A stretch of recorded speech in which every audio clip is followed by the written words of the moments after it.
Hello viewers, I'm SB and welcome back to Darkest Dungeon. One little bit of stuff before we get underway here. You know, let's click the thing. We know what we're doing. And I'll talk while we're doing the thing. So let's bring a vial of blood for our buddy here. Is he wasting? He's craving. Should we bring a second vial?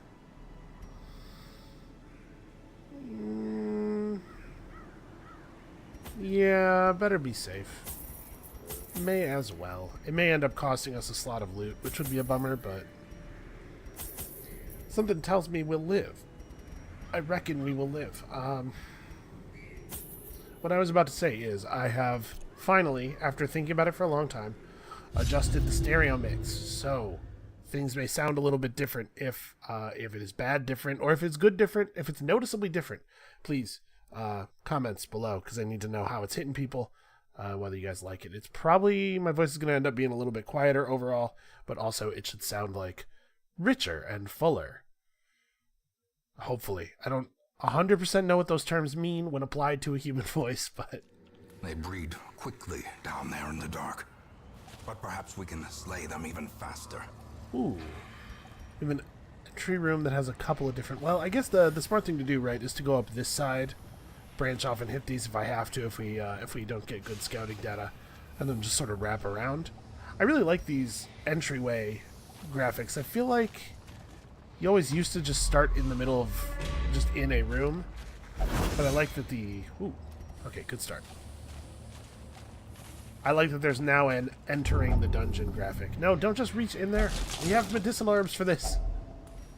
Oh, okay. I guess I'm not mad about that result. That was okay.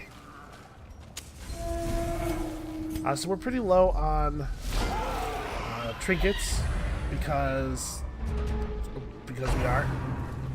Because I was forgetful, maybe, or maybe I planned. You know what? Did you ever see Memento, where he talks about how he just kind of trusts his own handwriting now because he can't remember stuff? I don't think that's a spoiler. It's the basic plot of the film, and then it's like 20 years old.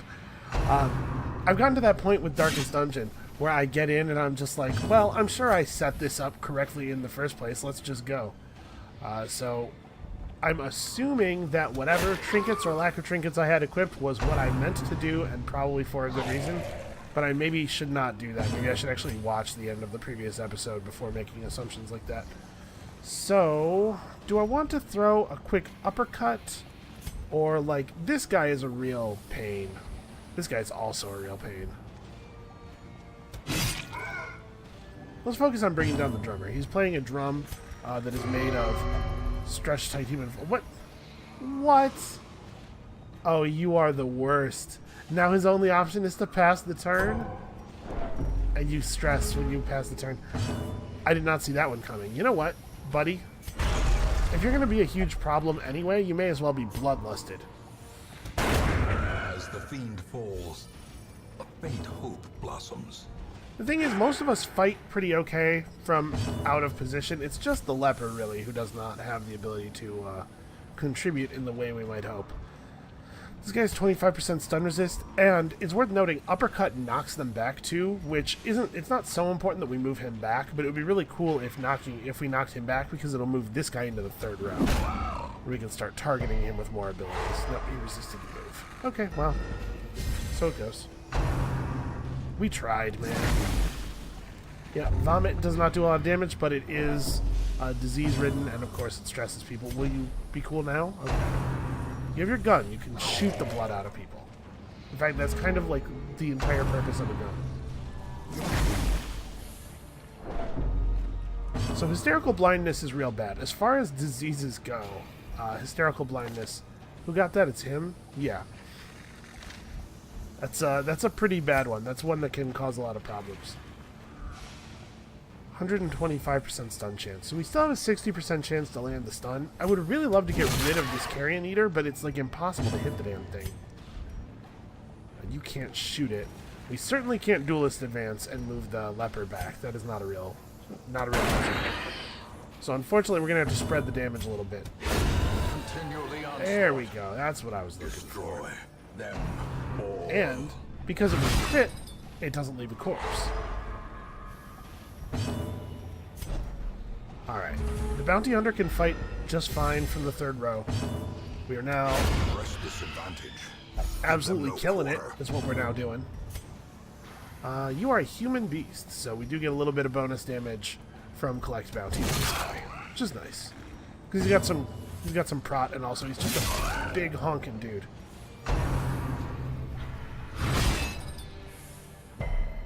Okay, so as far as first fights go, that was pretty grim. Like, Confidence surges Yeah, as the get him. enemy crumbles. nicely done. As victories mount, so too will resistance. Oh, really? Well, now. So we just discovered, first of all, that there's room battles everywhere. And secondly, that there's a secret door here. So I think the plan actually is going to be to go around and come back and get the secret door at the end.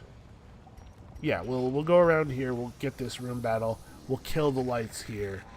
Curio, Curio, and then secret door in the dark. That's pretty good. Did I bring any holy water? I did not bring any holy water. I don't want to touch this without holy water. I guess let's just move on.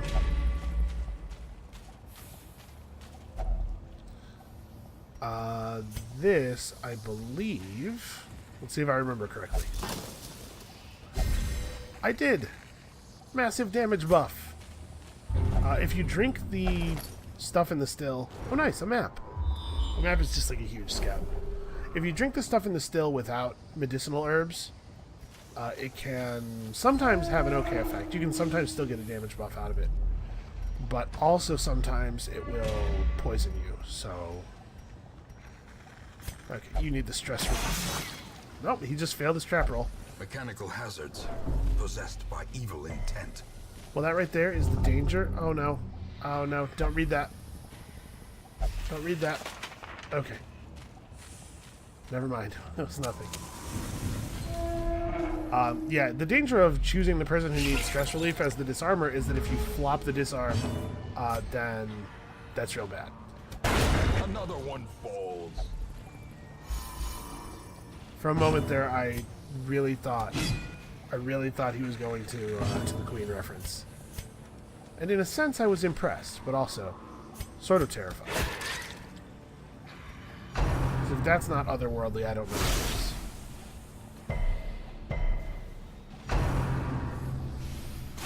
is. Remember, the Webbers are really not threatening by themselves. The real danger Another abomination cleansed from our is lands. the bonus damage that the spitters deal to marked targets. Their formation is broken. So once you take down the Maintain spitters, offensive. things are largely resolved, and I'd really like to land a nice fat heal on this dude before we finish the fight. Come on, Herbert. Herbert the Occultist? I don't know how I didn't notice that before. Wounds of war can be healed, but never hidden. It's true, wounds of most kinds can be healed, it turns out.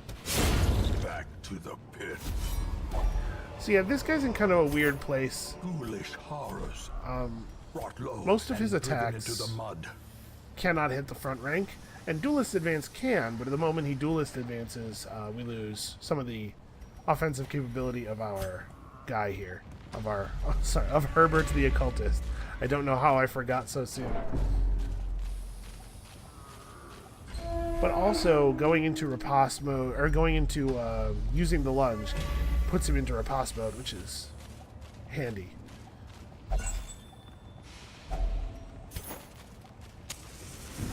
Sure, nice highlight just in case we run into a bunch of wretches or drummers. Both of those things are potentially dangerous in the dark due to all of the stress damage. Ooh, crit. That's gonna be like 20, yeah. 31 total stress. Did you leave him at 1? You did. Oh, man, I don't want to have to... Yeah, we'd better. So, like, what has the highest chance of hitting? Caltrops. Okay. We'd better get rid of him. He still had a turn left this round.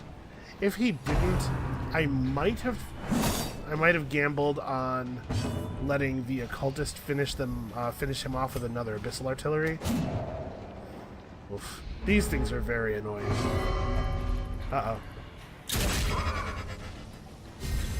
Okay, I hate that.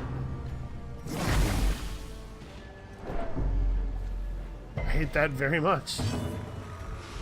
That was a horrible waste of a turn. Alright, let's, again, I'm going to try to shift this dude forward with the movement. Never mind. Never mind, never works.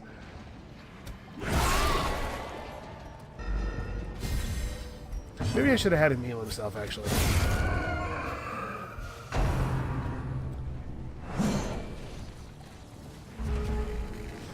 Okay, I appreciate that. He's moved the wretch up to a position where we can hit it with more of our attacks. So I guess the question is, no, it's not even really a question. We shoot this dude.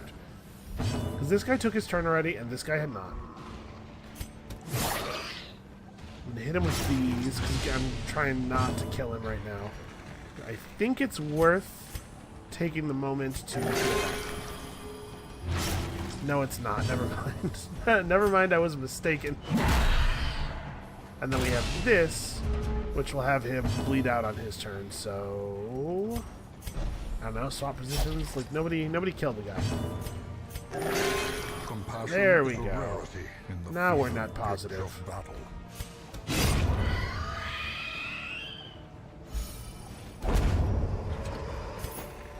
Seize this momentum. Push on to the task's end. I was trying to make sure that I hadn't accidentally screwed up there by not going for Solemnity. Because if Solemnity reduced stress, then it definitely would have been right to try to hold off till the leper's turn. Okay. That's actually pretty interesting. So since there are no more room battles in this direction, but there's a lot of fights and crap, just like stuff I don't want to deal with, I actually think we might backtrack. I don't know, we'll see in a second. I'm going to try this again. There we go, it worked that time.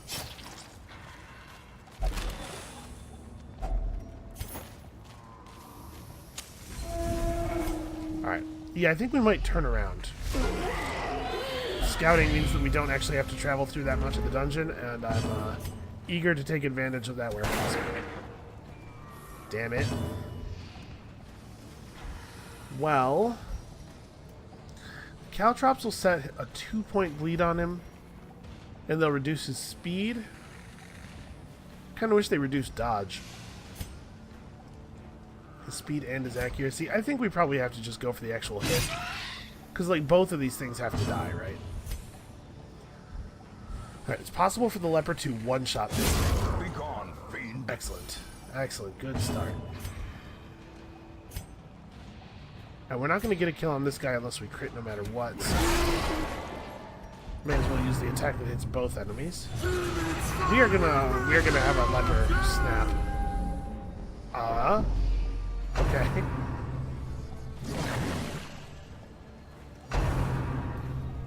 How quickly the tide turns. Okay, he resisted the bleed though. That's nice. It's not a big deal, but it's nice. So it'd be cool to kill the swine wretch, but my concern is that killing the swine wretch may allow the madman to have 2 turns, and I actually think he's more dangerous. So let's do this so that Abyssal Artillery has a good shot at killing him this turn. Okay, so that's... returns the boldest gaze. The stress stacks up just like a bleeder of light. Shoot. We don't have any laudanum. So yeah, he's gonna pop. He's actually not that far over. What was I thinking? This was a bad play. Here, we'll remove some of this guy's damage and prod. Why would I punch him over to there? That's terrible.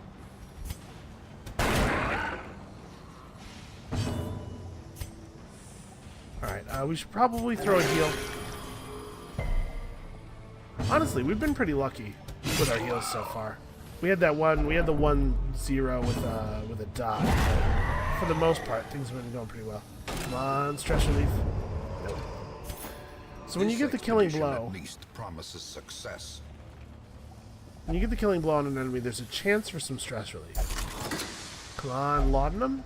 No laudanum. Well, we can avoid the leper freaking out if we just camp now. I don't want to camp now. But we can de-stress him enough that he won't go over the edge, and I think that's probably pretty important to do. So even though everybody's in good health, we're going to do this. Without hope. And that's good enough, right? Yeah, he won't snap from this now. We can do this as well.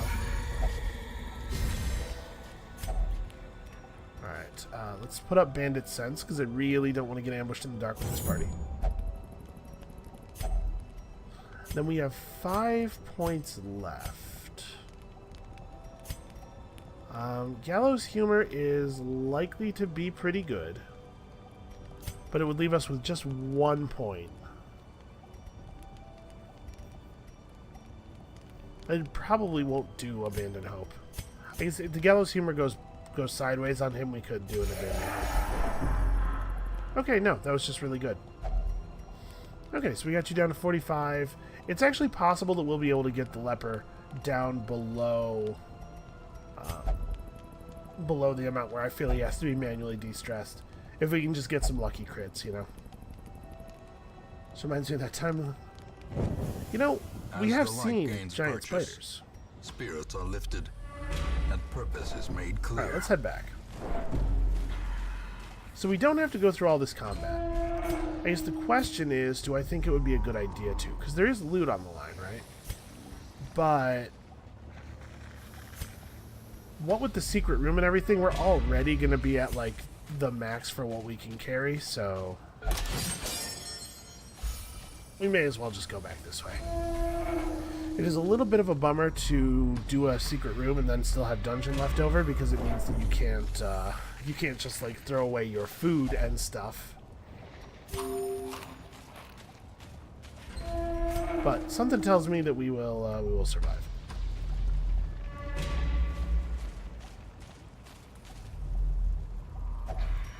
Alright, so yeah, we have 3 open inventory spaces right now. I could have doused the torches entirely and then tried to ride from here on the 4 torches we have left. That actually might have been the right play. Alright, we'll just go in the sewer grate on the other side. You can't see it, it's the 4th one. And then I just walked into a trap. I looked right at it. Then I was like, you know, I'm not worried about that. Well, we're definitely taking this loot. I mean, nobody has a debuff that could be removed with this. Yeah, we just do that, I think. Maybe I should have dropped the food. Because, like, we go... There's no way we need 12 more food, right? This is the farthest we might have to go. Yeah, I'm going to drop this stack of food.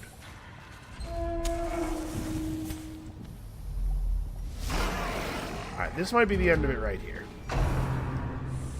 Unfortunately, we are going to gain stress on this fight without question. Also, something about the bounty hunter is really upsetting to horrible pig monsters. Not sure what the story is. Maybe he's got some kind of past with horrible pig monsters? Everyone in their society knows his face. Oh. You were so close. Well, let's go ahead and finish this thing off. It is not really the highest priority target, but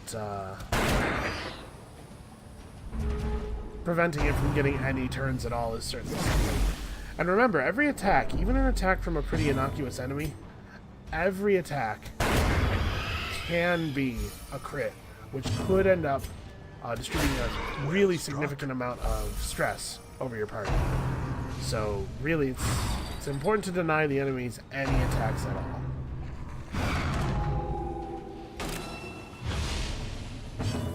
How bad is that? Oh, minus 10 dodge. That's not even a big deal.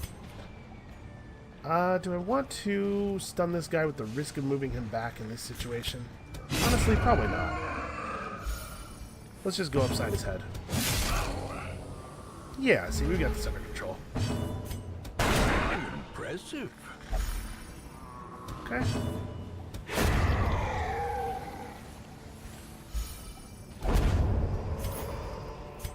Alright, we gained a vial of blood as well. Can be felled. They can be beaten. We don't know if we're going to need a torch.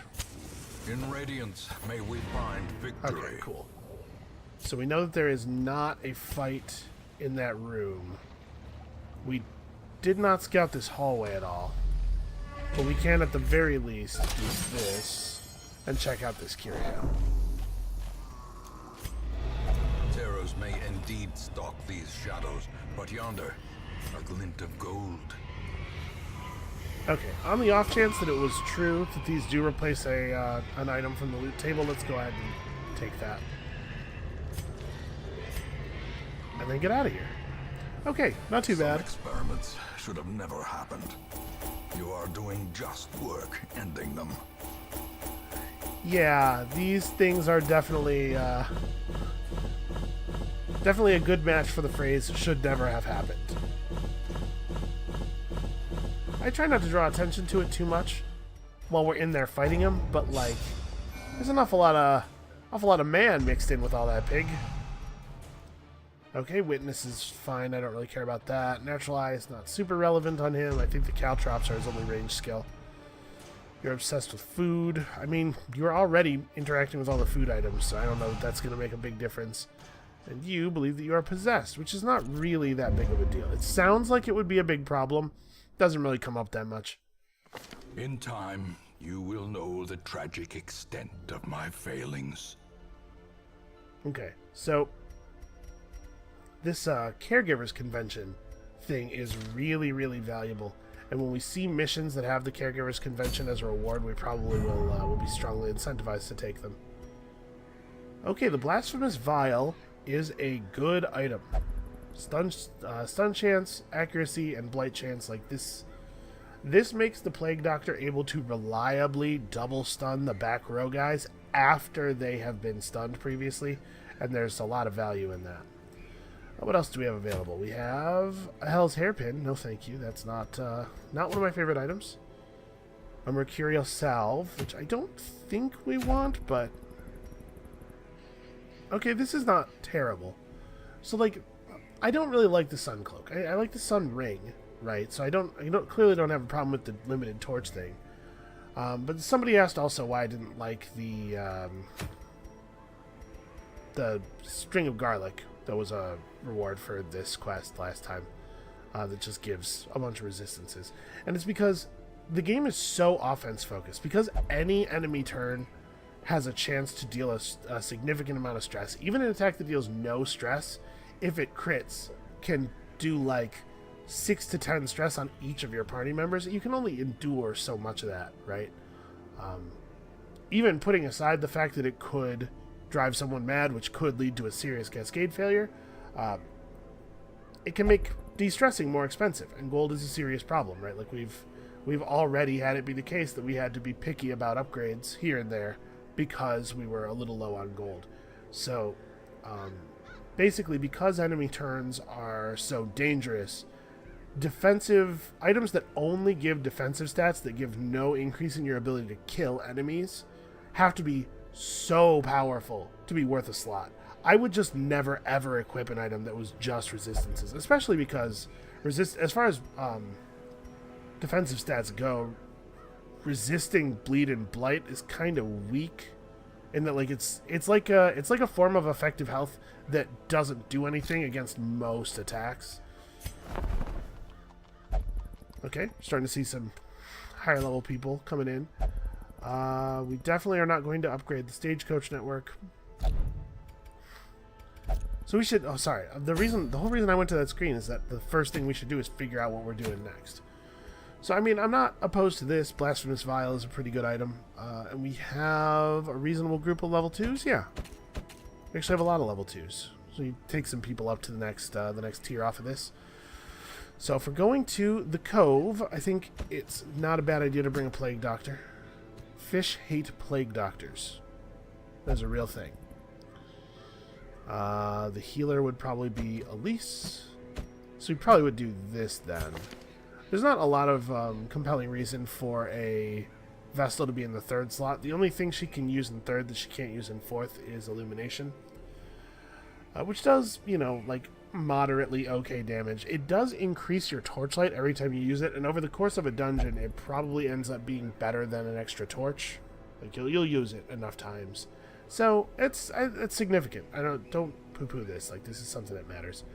I have not done a lot of front area, front group Vestals. They seem fine. Hand of Light is okay.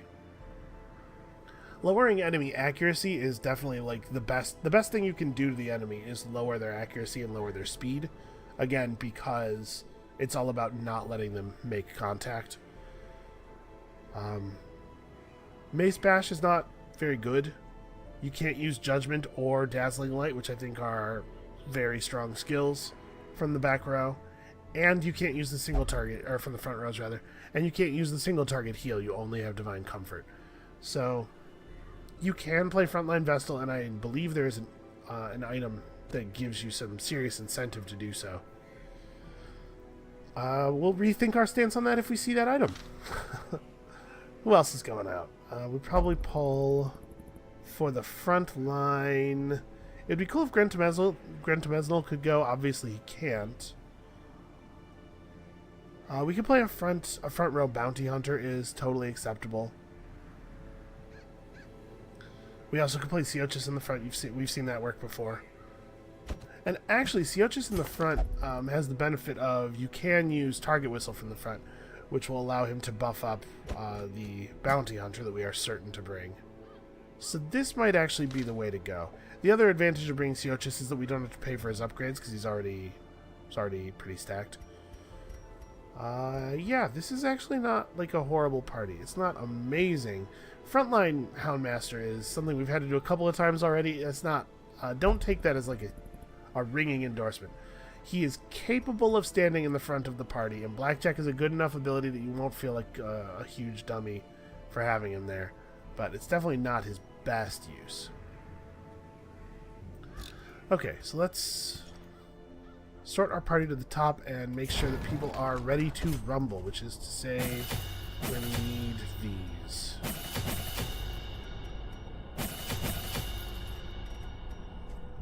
What is his fourth skill? He has his mark on right now. We're not going to use that. So he has Come Hither, which does some damage and pulls too. And honestly, I had equipped Caltrops on the other guy, but I kind of think Caltrops is bad.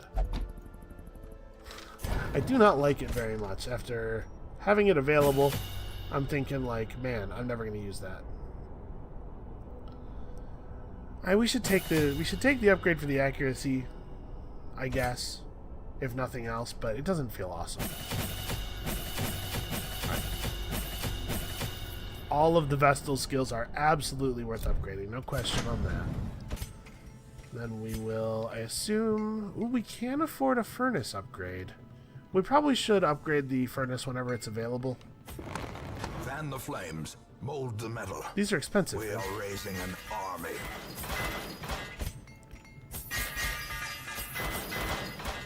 Alright, so we always care. It's never okay to let our party members die. But once we put money into their gear, then we really care. Okay, so there's nothing in particular that you need to do while de-stressing. Does Power... Power doesn't have to. And you are all about that brothel, that's right. This guy... we don't have the crests to upgrade to a second slot here. But, like, Grentemesnil needs to be available. This is very frustrating. I'm gonna exchange some portraits for some crests, I think. Because, like, seriously, this has to stop. But we would need 14. So it's gonna be 24. And then it's still gonna take another 10 portraits. So there's no way. There's no way that we have enough for that.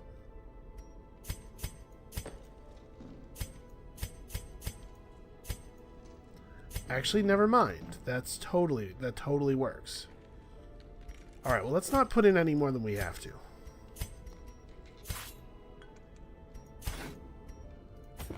With enough ale, I think that was maybe worth they can doing, be actually. inured against the horrors below. Because I'm tired of this guy ruining everything. Always. With his stupid face. Hey, Kusi, you want to get, like, real drunk? Just get the drunkest. Get drunker than you have ever been. So putting you in the gambling hall would cost almost 1,600 gold. You'll probably go down to like 35, 36. Yeah, you know what, that's fine. You're good. You're good, you're fine. So there's nothing else super compelling that we need to do in town. We should look. Yeah, if you are curious, this is something you are intended to use with an upfront occultist. And it looks like they've buffed this, if I remember correctly. I think this used to be not 40%, 40%. Still, not very compelling, even if we had the money, which we don't. Alright, because I trust myself so much, let's make sure that I actually put all the items on that I need to put on. So the cudgel weight is basically non-negotiable. We are running Frontline Houndmaster. This is not awesome. Like, I've been taking this because +1 speed is something. But maybe he's a good carrier for like the survival guide. His speed is kind of high, and it would be nice to kind of keep it high. This is going to make us really not want to lean on uppercut too hard, but it's a lot of damage. And then we could also just give him Dismas' head. The thing is, this party actually has a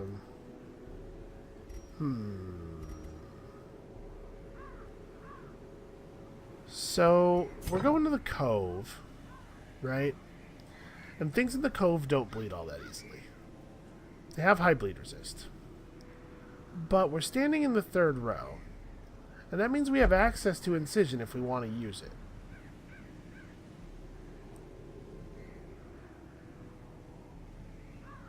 But I don't think we do. I think these skills are good enough. Battlefield Medicine is useful. It's nice to have a second person who can heal a small amount. Also, apparently, this item, I was not 100% sure. There's just a lot of colors of text, man. But apparently the items the text on this that is in gray at the bottom is not active. These are set items. And we have not been getting the Blight and Skill chance. Or the Blight and Stun chance. Which means that I actually don't like this item that much. Just max HP disease resist. It has no downsides, but like, I don't know. That does not seem fantastic to me. So maybe not even taking the Sun Ring, is that right? I guess we could put the Sun Ring on the healer. Accuracy and damage on Judgment is significant. Accuracy more than anything. When you're relying on a Judgment to do something important and it fails, you miss and you don't get the healing, it really does hurt a lot. We also could pick up this Blight skill chance. Enemies in the cove have very low Blight skill though by default. So actually I don't know what to do with you.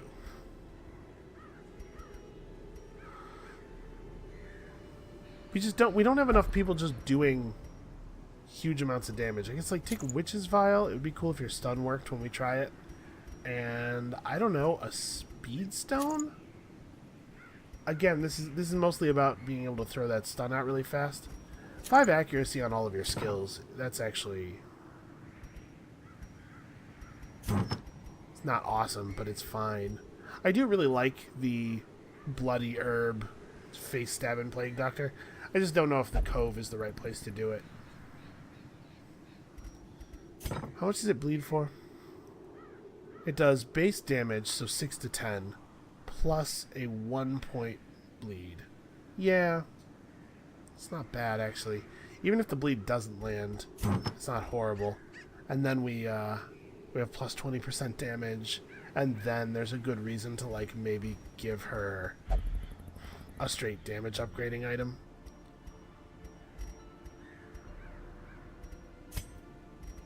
Let's give you stuff. So Junia's head suffers from the same problem as a lot of defensive items. You can make an argument though for plus healing skills being worthwhile, because plus healing skills can significantly reduce the number of turns you spend healing, which means that you can spend more turns doing damage. But that's a pretty soft argument. I really prefer to just kill enemies over. It's way better to win than it is to not lose, right? That's I think a good way of thinking of it. So that said, she doesn't really have a lot of direct damage. Like, actually, she's on 6 to 13 damage. This does 80%. Yeah, it doesn't feel great to put a straight damage item on her. This is a little bit better because it has accuracy. And it's almost as much damage as the legendary bracer. I don't really want to bring her speed down very much. So we could give her the stun stone, but it's minus dodge. That's not that big of a deal. 2% dodge. Dodge is nice, but we're kind of short on healing items, or short on good trinkets. Just speed stoner. 1 speed is a significant amount. It's enough to care about a little bit. Yeah, sure. I do think accuracy on judgment is worthwhile. Okay, kind of a weird group of trinkets. The bounty hunter will be absolutely crushing people. We have a lot of stuns. We have good strong blight, which is valuable in the cove. I think we're good. I think we're ready. So, anything else in town that I want to do? We have money enough that we could pull a negative quirk off of somebody if we really wanted to, maybe? You know what, Herbert, yeah, compulsive really is a bummer. Does anybody have one that's more urgent? That's not such a big deal. Remember, these are expensive, so I don't think it's a great idea to remove them unless you really need to. The yips is probably even worse. I think pulling the yips off of Dismas is totally worthwhile. Yeah, good to get it before it locks in.